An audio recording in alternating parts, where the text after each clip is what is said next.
Hello guys, வாங்க இன்றைக்கி மல்லி சீரியல் ப்ரோமோவை பற்றி பார்க்கலாம். மல்லி கதிரேசன் சார் வீட்டுக்கு போய் ரேணுகா உயிரோடு தான் இருக்காங்க அப்படின்னு சொல்கிறாங்க. அதுக்கு அவங்க அதை நம்பவே இல்லை. நீங்கள் நம்ப மாட்டீங்கன்னு தெரியும், அதனால தான் நாங்கள் ஆதாரத்தோடு வந்திருக்கோம் அப்படின்னு சொல்லிட்டு செல்ஃபோனில் ஃபோட்டோவை எடுத்து காட்டுறாங்க. அதை கதிரேசன் சார் பார்த்துட்டு அப்படியே ஷாக்காகி நிற்கிறாங்க. அப்போ தான் அவங்க பார்க்குறாங்க, ரேணுகா உயிரோடு இருக்காங்களா அப்படின்னு சொல்லிட்டு. அதுக்கு நிஷா மேடம் சொல்கிறாங்க, இல்லை அவங்க போஸ்ட்மார்ட்டம் ரிப்போர்ட்டை நம்மக்கிட்ட தானேப்பா கொடுத்தாங்க அப்படின்னு சொல்லிட்டு அவங்க சொல்கிறாங்க கதிரேசன் சார்கிட்ட. கதிரேசன் சார் சொல்கிறாரு, நேரில் போய் பார்த்தா எல்லாம் தெரிஞ்சு போயிட போதுமா, வாமா நேரில் போய் பார்க்கலாம் அது உண்மையாக பொய்யாண்டு அப்படின்னு கதிரேசன் சார் சொல்லிகிட்ருக்காரு.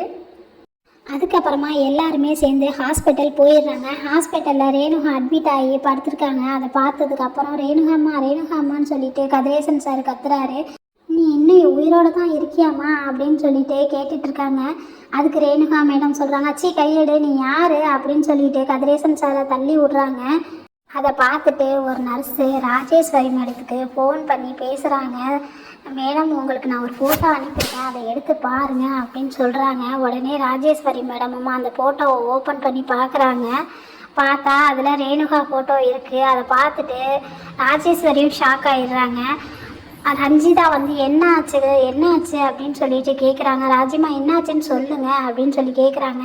என் ஃபோனை எடுத்து பாரு, உனக்கே தெரியும் அப்படின்னு ராஜேஸ்வரி மேடம் சொல்கிறாங்க.